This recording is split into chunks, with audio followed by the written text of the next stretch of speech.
မင်္ဂလာပါရှင်ပြီးခဲ့တဲ့အပိုင်းမှာတော့မြတ်စွာဘုရားသဗ္ဗညုတဉာဏ်တော်ကိုရရှိခဲ့တဲ့ဘောဓိပင်ရဲ့အကြောင်းကိုလေ့လာခဲ့ကြပါတယ်ဒီနေ့မှာတော့တတဌာနရဲ့ဒုတိယနေရာဖြစ်တဲ့အနိမိတ်တဇေဒီအကြောင်းကိုဆက်လက်မျှဝေပေးသွားမှာဖြစ်ပါတယ်အနိမိတ်တဆိုတဲ့ပါဠိစကားဟာမျက်တောင်မခတ်ခြင်းလို့အဓိပ္ပာယ်ရပါတယ်မြတ်စွာဘုရားဟာဘောဓိပင်အောင်မှာသဗ္ဗညုတဉာဏ်တော်ကိုရရှိပြီးနောက်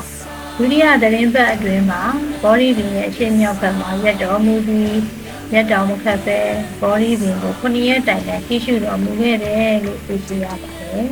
။ယခုကဲ့သို့ပြုမှုခြင်းဟာဘောဓိပင်ကိုကိုးကွယ်နေတာမဟုတ်ပါဘူး။ဘောဓိပင်ရဲ့အရေးရောက်မှာသစ္စာတရားကိုရှာဖွေတွေ့ရှိခဲ့တဲ့အတွက်ယေရှုတရားကိုအောက်မေ့ခြင်းပဲဖြစ်ပါတယ်။ဗုဒ္ဓဘာသာမှာယေရှုသိတတ်ခြင်းနဲ့ယေရှုဆက်တတ်ခြင်းဟာအလွန်မြင့်မြတ်တဲ့ဂုဏ်တရားတွေထဲကတစ်ခုဖြစ်ပါတယ်။သမ္မာသမုဒ္ဒဖြစ်ပြီးတဲ့နောက်မှာတောင်မြတ်စွာဘုရားဟာမိမိကိုအကျိုးပြုခဲ့တဲ့အရာကို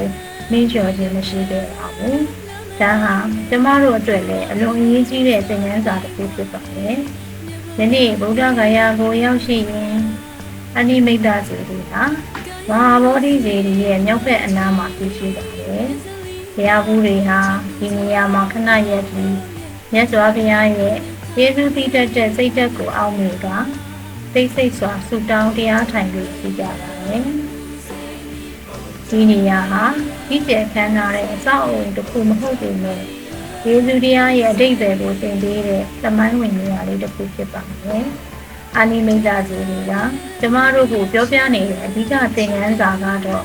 ဒီတရားမှာဘလောက်ပဲအောင်မြင်နေပါစေ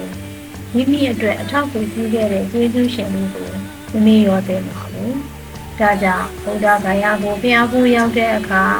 အနိမိတ်တဇေဒီမှာခဏလောက်ရက်ပြီးကိုယ့်ဘဝမှာယေရှုရှိခဲ့တဲ့သူတွေကိုငါဘလောက်ထိအောက်မေ့မိနေကြလဲဆိုတာ